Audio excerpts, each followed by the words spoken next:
रिश्तों को झकझोर कर रख देने वाली यह कहानी उत्तर प्रदेश के मिर्जापुर जिले से जुड़ी हुई है। मिर्जापुर जिला मुख्यालय से तकरीबन 65 किलोमीटर की दूरी पर स्थित है जमालपुर थाना। इसी थाने से 4 किलोमीटर की दूरी पर है जयपट्टी कलां गांव। इस गांव में वैसे तो सभी जाति के लोग रहते हैं, लेकिन यहां पटेल, बियार और दलित बिरादरी के लोग ज्यादा है। नमस्कार दोस्तों, स्वागत है आप सबका हमारे YouTube चैनल में। अगर चैनल पर पहली बार आए हैं तो प्लीज चैनल को सब्सक्राइब जरूर कीजिए। शुरू करते हैं। जमालपुर थाना क्षेत्र के जयपट्टी कलां गांव में संतोष कुमार भारती का परिवार रहता है। परिवार में पत्नी सोनी देवी, 2 बेटियां और 1 बेटा वीरेंद्र कुमार है। मेहनत मजदूरी व थोड़ी बहुत बंटाई पर खेती लेकर संतोष अपने परिवार का भरण पोषण कर लेता था। अचानक एक दिन ऐसा आया कि संतोष कुमार भारती 47 अचानक से गायब हो गया। काफी खोजबीन के बाद भी जब कोई पता नहीं चला तो संतोष के बेटे वीरेंद्र कुमार ने जमालपुर थाने में पिता की गुमशुदगी दर्ज करवाई। यह बात मंगलवार 4 अक्टूबर 2022 की है। गुमशुदगी दर्ज होते ही पुलिस ने संतोष कुमार की खोजबीन शुरू कर दी। एसएचओ मनोज कुमार संतोष के घर जाकर परिवार के लोगों से पूछताछ की। घर वालों ने उन्हें बताया कि वह सुबह दिशा मैदान के लिए निकले थे। दोपहर तक उनका पता न चलने पर परिवार के लोगों का रो रो कर बुरा हाल हो गया था। तो दूसरी ओर गांव वाले भी संतोष के अचानक गायब होने को लेकर हैरान हो गए थे। गांव में तरह तरह की चर्चाएं शुरू हो गई थी। जितने मुंह उतनी बातें होने लगी थी। सभी लोग सुबह से ही खोजबीन कर थक हार चुके थे कि अचानक संतोष के बेटे वीरेंद्र कुमार का ध्यान अपने पिता के दोस्त रविंद्र गौड़ की तरफ गया तो वह बिना कोई समय गंवाए रविंद्र गौड़ के घर की ओर बढ़ चला। तभी रास्ते में उसका रविंद्र से सामना हो गया। रविंद्र को देख वीरेंद्र तपाक से पूछ बैठा, चाचा, मेरे पिताजी को आपने देखा है क्या? सुबह से ही वह गायब है, शाम होने को है, लेकिन अभी तक उनका कोई पता नहीं चल सका है। ऐसा पहले तो कभी नहीं हुआ है। वीरेंद्र अभी अपनी बात पूरी कर भी नहीं पाया था कि रविंद्र घबराई हुई आवाज में बोला, नहीं, मैंने तो नहीं देखा उन्हें। हो सकता हो कहीं गए हो। रविंद्र इतना कहने के साथ नजरें छिपाने लगा था। रविंद्र के मुंह से इतना सुनने के बाद वीरेंद्र अपने घर की ओर लौटने तो लगा था, लेकिन न जाने क्यों उसके मन में विचार आया कि आखिरकार रविंद्र जो उसके पिता का लंगोटिया दोस्त है, वह घबराया हुआ क्यों है। मन में उठ रही आशंकाओं के हिलोरें जब शांत नहीं हुई तो वीरेंद्र घर आने के बाद सीधे जमालपुर थाने पहुंच गया।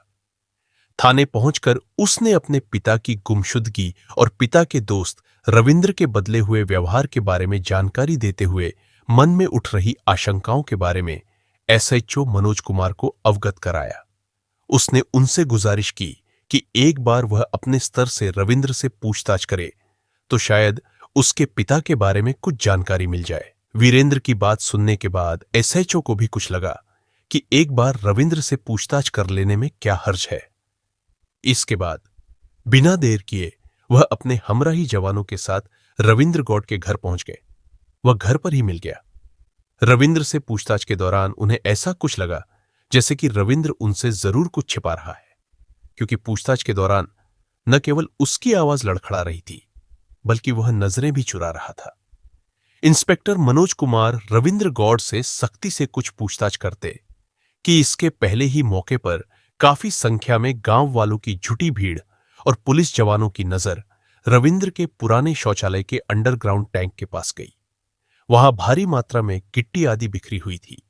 लग रहा था जैसे गिट्टी पुराने टैंक में भी डाली गई हो, जिसे देख सहज ही अंदाजा लगाया जा सकता था कि यह सब कुछ समय पहले ही किया गया है। एसएचओ मनोज कुमार ने रविंद्र गौड़ से पुराने शौचालय के पास बिखरी हुई गिट्टी के बारे में पूछा तो रविंद्र के माथे पर मानो पसीना नजर आने लगा। वह पसीने से न केवल तरबतर हो गया था बल्कि थरथर कांपने भी लगा था।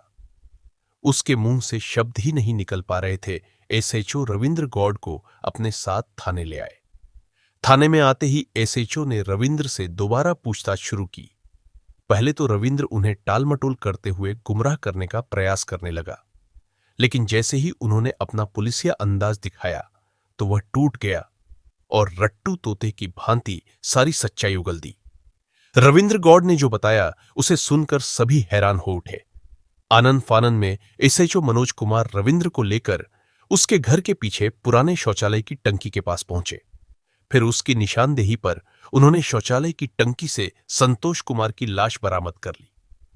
रविंद्र ने उसकी हत्या करने के बाद शौचालय के पुराने टैंक में लाश को छिपाने के बाद ऊपर से गिट्टियां डाल दी थी ताकि किसी को इसका पता न चल सके और शौचालय की बदबू में लाश होने का भी किसी को अंदाजा न हो। लेकिन कहते हैं ना कि अपराध ज्यादा दिन छिपाए नहीं छिपता है, उसका भांडा फूटता ही है। ऐसा ही कुछ रविंद्र के साथ भी हुआ। मौके पर रविंद्र के मकान के शौचालय के टैंक से गायब संतोष कुमार की लाश मिलने की खबर पूरे गांव में न केवल जंगल की आग की तरह फैल गई थी, बल्कि मौके पर मौजूद लोग भी आक्रोशित हो गए थे और उन्होंने रविंद्र व पुलिस पर पथराव कर दिया। इस दौरान पुलिस ने लाठीचार्ज कर किसी तरह भीड़ को तितर-बितर किया। पथराव में रविंद्र के अलावा एसआई रामजान यादव, कांस्टेबल विपिन, सत्येंद्र, विजय, नीरज आदि भी घायल हो गए।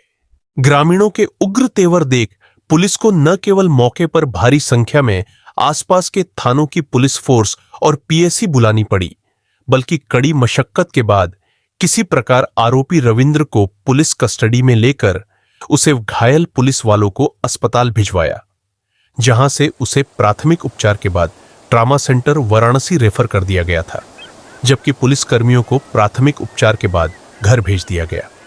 सूचना मिलने पर सीओ चुनार रामानंद राय, एएसपी ऑपरेशन महेश अत्री भी मौका मुआयना करने के साथ साथ मौके पर डटे रहे। कुछ घंटों बाद एसपी मिर्जापुर संतोष कुमार मिश्रा ने भी घटनास्थल का निरीक्षण करते हुए हालात के बारे में पूरी जानकारी हासिल की। इसके बाद पुलिस ने वीरेंद्र कुमार की तरफ से रविंद्र के खिलाफ आईपीसी की धारा 302-211 बी और 32 SC ST एक्ट के तहत रिपोर्ट दर्ज करा दी। रविंद्र गौड़ से पूछताछ करने के बाद पुलिस ने उसके बेटे गौतम गौड़ 19 और मृतक की बेटी सुमन 20 को भी गिरफ्तार कर लिया।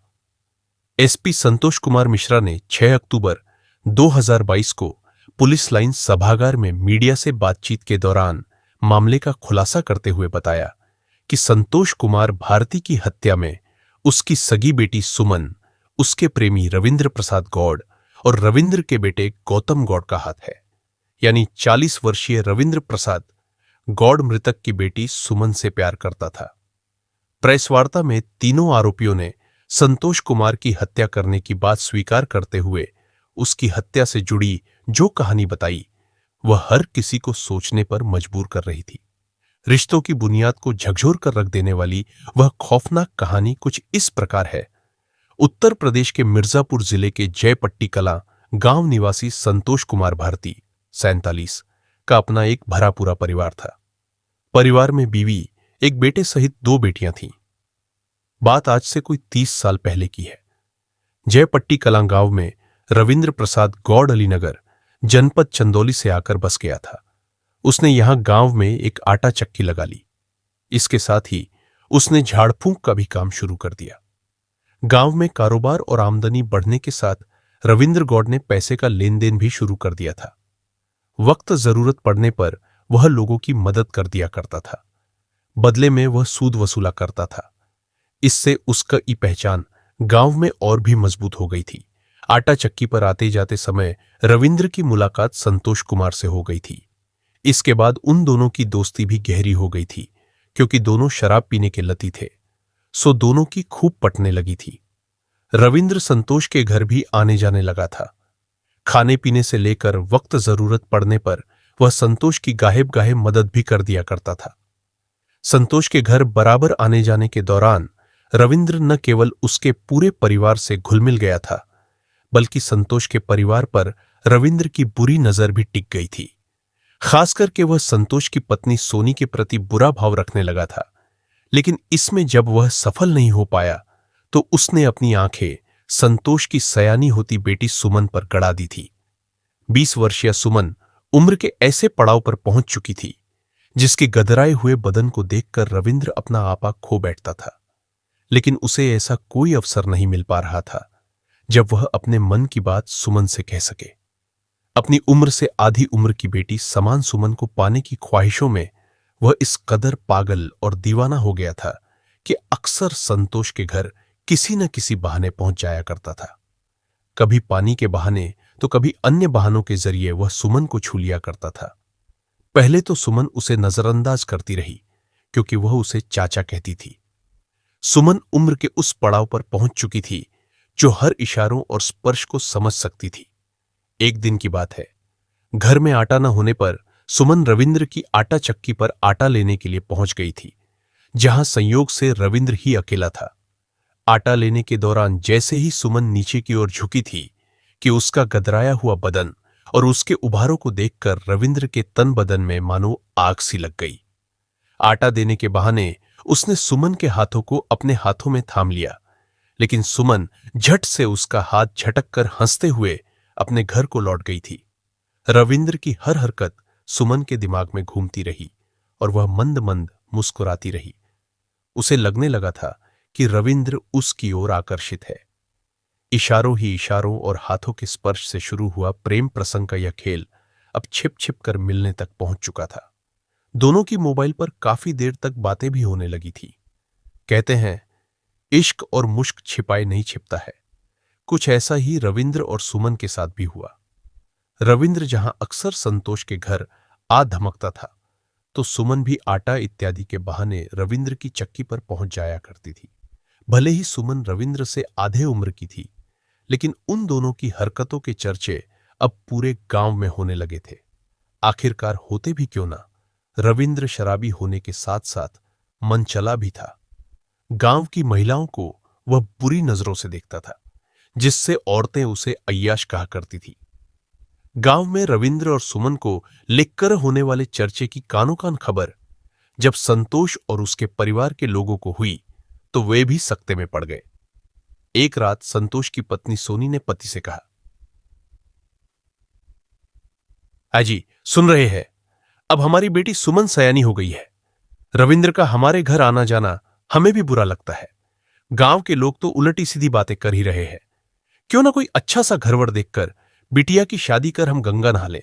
मां और पिता के बीच हो रही इस बातचीत को सुमन ने भी उस रात सुन लिया था, और जैसे ही सुबह हुई उसने चुपके से मोबाइल से रविंद्र को यह बात बता दी। उसी दिन शाम ढलने के बाद दिशा मैदान जाने के बहाने खेतों की ओर निकली। सुमन रविंद्र से मिली और बुरा सा मुंह बनाते हुए कहा, आप जल्दी से कुछ करो, नहीं तो पापा हमारी शादी तय कर देंगे, फिर हम दोनों नहीं मिल पाएंगे। सुमन की बात पूरी हो पाती, इसके पहले ही रविंद्र उसे अपनी बाहों में भरकर सीने से लगाते हुए बोला, नहीं जानू, ऐसा मैं हरगिज नहीं होने दूंगा। तुम्हारे पिता कुछ करे उसके पहले ही मैं कुछ सोचता हूं। तो सोचिए, कब सोचेंगे? जब पिताजी हमारी शादी पक्की कर देंगे तब। इतना कहकर सुमन रविंद्र से लिपट गई थी। सुमन को गले लगाकर रविंद्र उसका माथा चूमते हुए बोला, आज सोचकर बताता हूं। इतना कहकर वह अपने घर लौट गया और सुमन अपने घर की ओर लौट आई। घर लौटने के बाद रविंद्र ने संतोष को हमेशा के लिए रास्ते से हटाने की ठान ली। अपनी इस योजना से उसने सुमन को भी अवगत करा दिया। अपने से ज्यादा उम्र के पिता समान प्रेमी के कहने पर सुमन भी इस योजना का हिस्सा बन गई। इसके बाद रविंद्र अपनी योजना को अंजाम देने के लिए मौके की तलाश में जुट गया। आखिरकार वह दिन भी करीब आ गया। 4 अक्टूबर 2022 की सुबह संतोष जब दिशा मैदान से घर लौट रहा था, तभी रविंद्र ने संतोष को चाय पीने के बहाने अपने घर बुला लिया। रविंद्र की गहरी साजिश से अनजान संतोष रविंद्र के घर पहुंच गया। संतोष जैसे ही रविंद्र के घर गया, तो मौका मिलने पर रविंद्र ने उसके सिर पर लोहे की रॉड से हमला कर उसकी हत्या कर दी। संतोष की हत्या करने के बाद रविंद्र ने अपने बेटे गौतम की मदद से शव को घर के पीछे पुराने शौचालय के टैंक में छिपा दिया। किसी को पता न चल सके, इसलिए वहां ढेर सारी गिट्टी भी डाल दी थी। टैंक में लाश छिपाकर रविंद्र बेफिक्र हो गया था। वह संतोष के गायब होने के बाद पुलिस और उसके परिवार की गतिविधियों पर नजर गड़ाए हुए था, लेकिन उसका यह राज ज्यादा दिनों तक छिप नहीं सका और आखिरकार वह अपने ही बुने हुए जाल में फंसकर पुलिस के हत्थे चढ़ गया। उसकी निशानदेही पर पुलिस ने वारदात में प्रयुक्त लोहे की रॉड गैंती बरामद कर ली।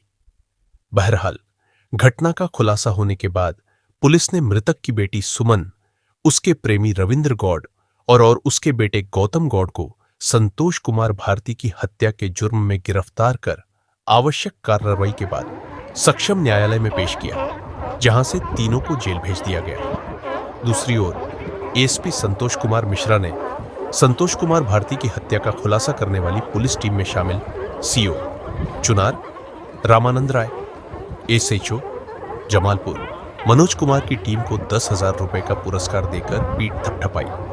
हत्यारोपी रविंद्र गौड़ की करतूतों की जहां पूरे गांव में खूब थूथू हो रही थी, तो वहीं पिता की हत्या के आरोप में जेल की सलाखों तक पहुंची बेटी की करतूतों को लेकर भी उसके घर परिवार के लोग शर्मसार हैं। जिस बेटी को ब्याह कर उसके जीवन को संवारने का सपना मां बाप ने पाल रखा था, वह तो चकनाचूर हुआ ही, मां की मांग का सिंदूर भी उजड़ गया।